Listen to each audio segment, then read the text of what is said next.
Hi everybody, welcome to Deluxe Designs. Today I wanted to go over making some basic skirts for your dolls. These are just some of the skirts that I probably use the most often, or base patterns I would call them. And I just wanted to show you guys these so that if you're trying to make something for your doll, maybe this will help you along, or maybe one day you want to start a business like me. Now I apologize for this pattern. I did pick it because I had a lot of this fabric and I figured it would be nice and streamlined, but it's kind of busy. So hopefully it's not too bad for you guys to watch. But hey, it's a circle skirt with circle fabrics. Anyways, so let's go.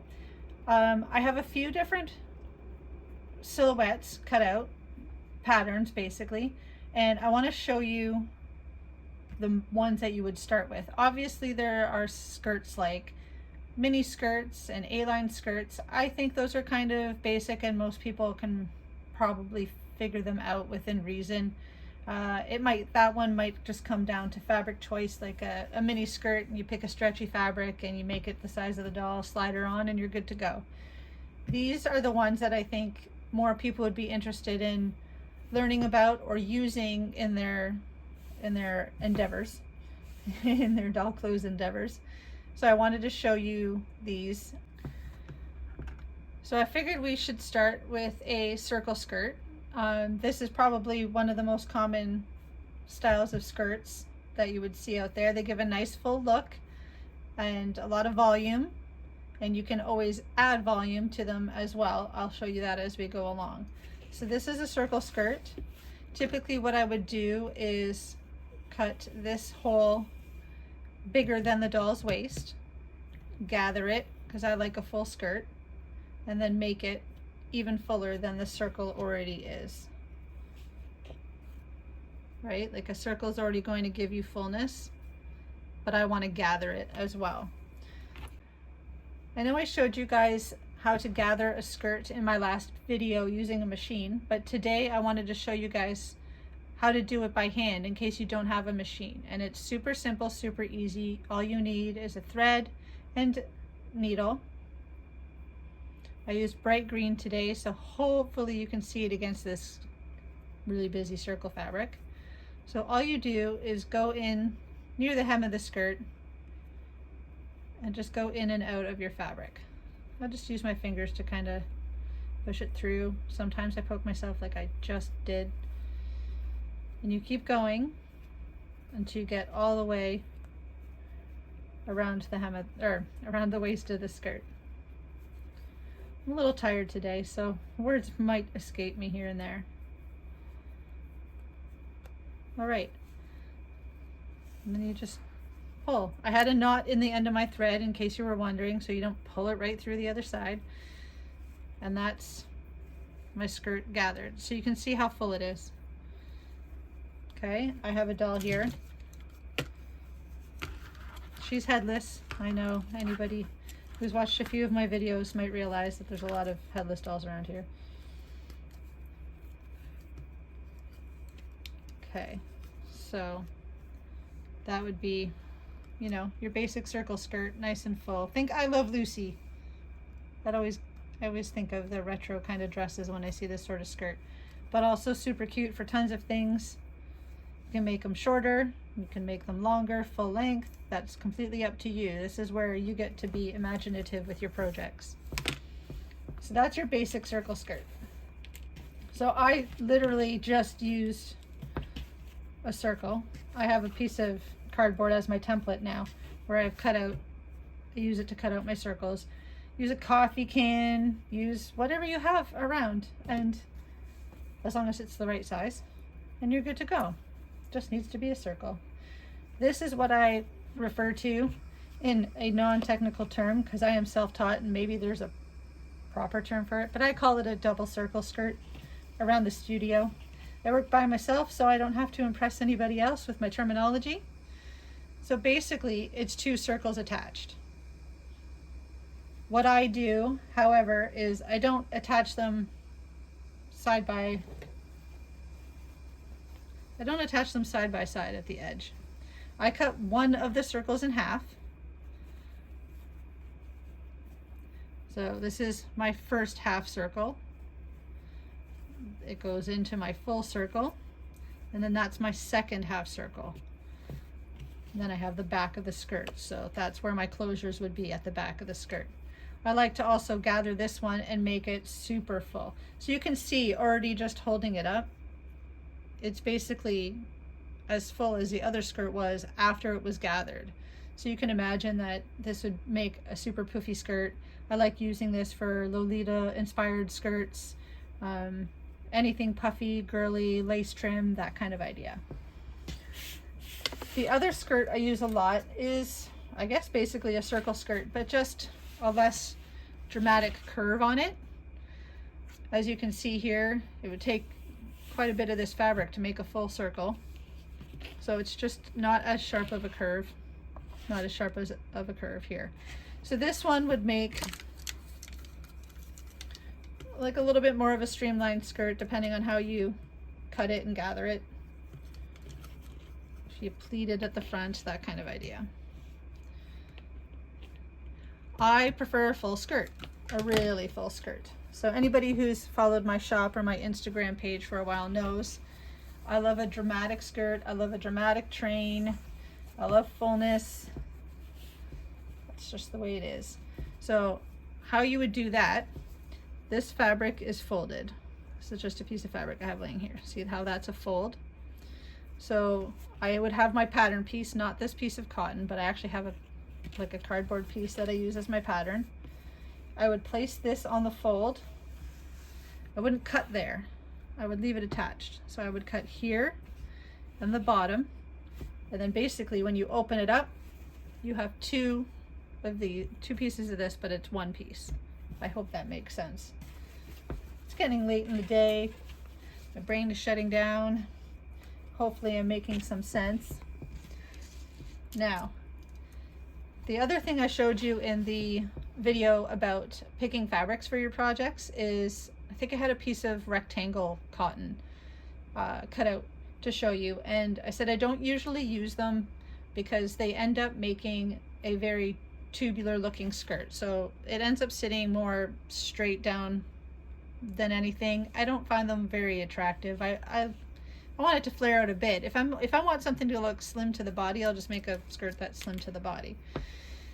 So I've already put my thread in and we'll gather it.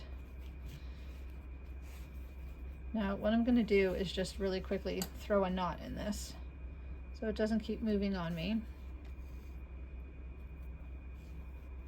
Just so I can kind of show you what I mean. I know it didn't look like much of a tube in my last video, but you have to keep in mind that it wasn't attached at the back. So once you attach, I mean, I made this waistband really small. Once you attach it at the back, it becomes a lot straighter in the bodice. Now keep in mind, this isn't going on my Barbie doll now because I haven't gathered too much. But I don't like how it sits straighter down. I want it to be fuller. But I mean, by all means, if this works for your project, go ahead and use this. It's still worthwhile to some people to cut a skirt this way. It's not my favorite, so I don't do it. The other thing you can do is embellish your skirts a little bit with pleating or gathering. I love a good gather. I love a good lace trim. I love a good ruffle. I'm all for that. But a lot of people actually like pleated skirts as well. So this is two examples of styles of pleats that you can do. Basically you would cut a rectangle. This is the time where a rectangle is my favorite. So you would cut a rectangle. Make sure you make it tall enough for your doll. Like give yourself room to hem, room to add a waistband, and lots of room in your rectangle. So cut it, I would say maybe at least 3 times how much around you want it to be, at least for starters, maybe even longer if you're just playing around, because it really comes down to how big your pleats are, if they're small pleats, large pleats, how big your doll is, and that kind of thing. So you have to keep all those in mind. And I'd rather have more fabric to play with and find out that I have a little too much than not enough and have to start again. So what I would typically do when I do a pleated skirt is I would actually hem the bottom. I would hem that first. Then when I'm done hemming, I would pin everything in place. So I would actually pin at the top and the bottom. And I would do each pleat one by one. So just to make sure that I have, you know, I have it straight. Like that one is a little off. So I try to be fairly particular with it. So these skirts aren't hard, but some people wonder why I have to charge a little bit more for them. It's time consuming. So you have to really take your time hemming them. You have to iron it down. You have to pin the tops. You have to pin the bottoms. You have to make sure your spacing's okay. So there's like parts of it that just make it more time consuming. As small and as simple as the skirt looks, it's just time. It comes down to time. All these things, use it up quickly. So this pleat, I hope you guys can see that. It's just a simple pleat. You're just folding over your fabric like that. I mean, we've all seen a pleated skirt, so I'm sure you guys know how it works, but just in case. But then there's also something called a box pleat. So as you can see, this is a lot of school costumes. See, I told you I'm tired. School uniforms have this kind of pleat in them. So it's not just folded over once, it's kind of folded back and forth. So you have one over, one under, and then it creates kind of a box. So that's how you would do that. Again, super simple, but just time consuming because you want, you know, this section to be a similar size all the way along. And again, I would hem this first, and then I would do all my pinning. I would also stitch down the top. And then as simple as it is, I would, bear with me, I'm gonna do this, is I would add a waistband. So picture just another small rectangle. I hit the camera again, I'm sorry. So another small rectangle, and you can picture a waistband on your skirt and fold it over the other way so it's finished at the top. I do use snaps on almost all of my doll clothes, in case anyone was wondering why I do that. I do supply to a lot of people who customize their dolls. So they do the rerouting, they do their face-ups. I don't like the thought of Velcro getting stuck in a doll's hair, especially with all the work that's been done on reroutes, and a lot of time the hair is really long. So I do my best to use snaps because I don't have to worry about the Velcro pulling on the hair, wrecking the hair, or getting caught and kind of matting up at the back. So that's why I use snaps. You can use snaps, you can use hook and eyes, you can use Velcro. There's lots of different options out there for you, but that's just what I like to use in case you guys were wondering. Now, from here on out is where you can start combining different things. So like I said, an A-line and a mini, I didn't really want to go over that because I figured it's kind of simpler in a way. Not that these are super hard, but you can use these in combination with other things to make, say, a different silhouette. So for example, I'm adding, well, I would shape it more than just a rectangle, but bear with me while I say a rectangle. And I would add my circle skirt to it, you know, and then you get a mermaid skirt. And you could do it lower down on the knees, you know, and you can do it nice and full down there. You could do a double circle skirt down here and make it like really, really stick out, you know, kind of straighter. Sometimes I even do a tulle petticoat underneath on this part of the legs to make it really stick out straight, but with a ton of gathers on top. I love how that looks.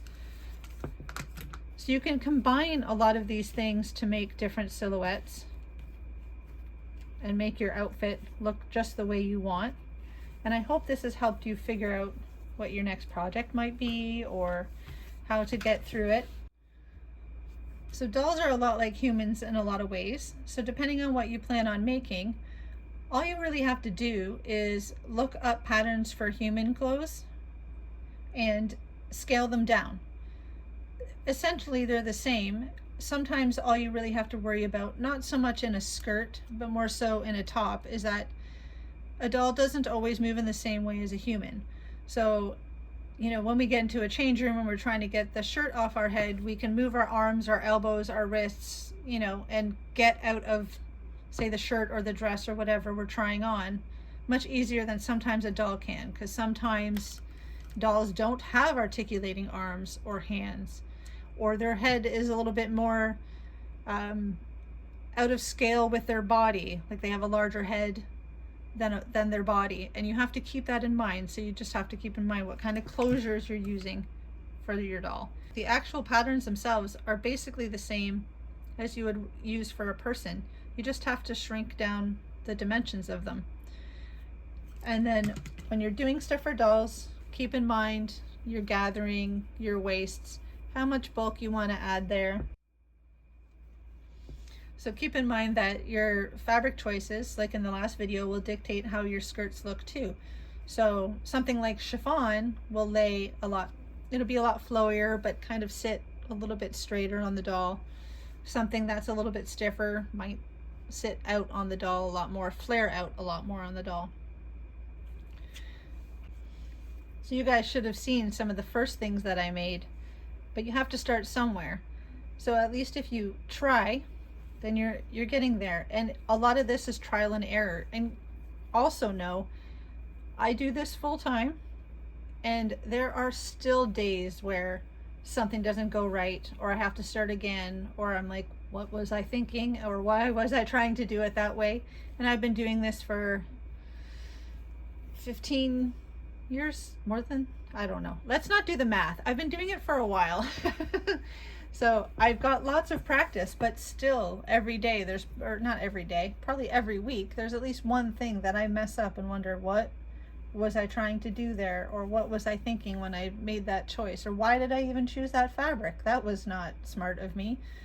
So just give it a go, give it a try, see what you can come up with. I would love to see what you guys attempt if you're trying out on this endeavor of making clothing for your dolls. I'm also hoping maybe next week to do a video on different sleeve types, just to kind of show you a few of my more favorite ones, the ones that a lot of people really like, or the ones that people ask for. So that could be coming up in the next week or two. So look out for that. Thank you all for watching.